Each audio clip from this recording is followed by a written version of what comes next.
அண்ணா பல்கலைக்கழகத்தில் மாணவி பாலியல் வழக்கில் ஞானசேகரன் குண்டர் சட்டத்தில் அடைக்கப்பட்ட உத்தரவு தற்போது ரத்து செய்யப்பட்டிருக்கிறது.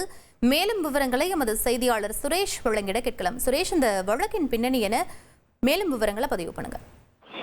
வணக்கம். அண்ணா பல்கலைக்கழக மாணவி பாலியல் வன்கொடுமை செய்யப்பட்ட வழக்குல அந்த குற்றம் சாட்டப்பட்டிருந்த ஞானசேகரனுக்கு ஆயுள் தண்டனை விதித்து சென்னை மகளிர் சிறப்பு நீதிமன்றம் தீர்ப்பளித்திருந்தது.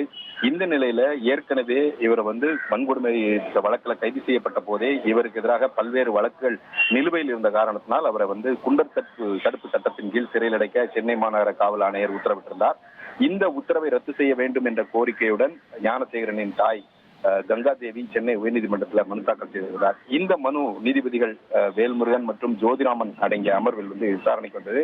அப்போது காவல்துறை தரப்பில் ஆஜரான கூடுதல் குற்றவியல் வழக்கறிஞர் முனியப்பராஜ், அண்ணா பல்கலைக்கழக மாணவி பாலியல் வன்கொடுமை வழக்கை அடிப்படையாக வைத்தே ஞானசேகரன் குண்டர் சட்டத்தில் சிறையில் அடைக்கப்பட்டதாகவும் அந்த வழக்கில் அவருக்கு 30 ஆண்டுகளுக்கும் தண்டனை குறைப்பில்லாத ஆயுள் தண்டனை விதித்து நீதிமன்றம் தீர்ப்பளித்திருப்பதாகவும் தெரிவித்தார். மேலும் ஞானசேகரனுக்கு எதிராக பல்வேறு திருட்டு வழக்குகள் நிலுவையில் இருப்பதாகவும் குறிப்பிட்டார்.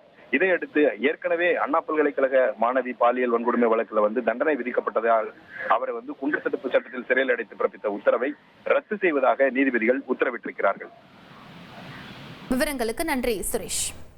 உங்கள் தந்தி ஒன் தொலைக்காட்சியில் அண்ணாமலை தினமும் மதியம் 12 மணிக்கு காண தவறாதீர்கள்.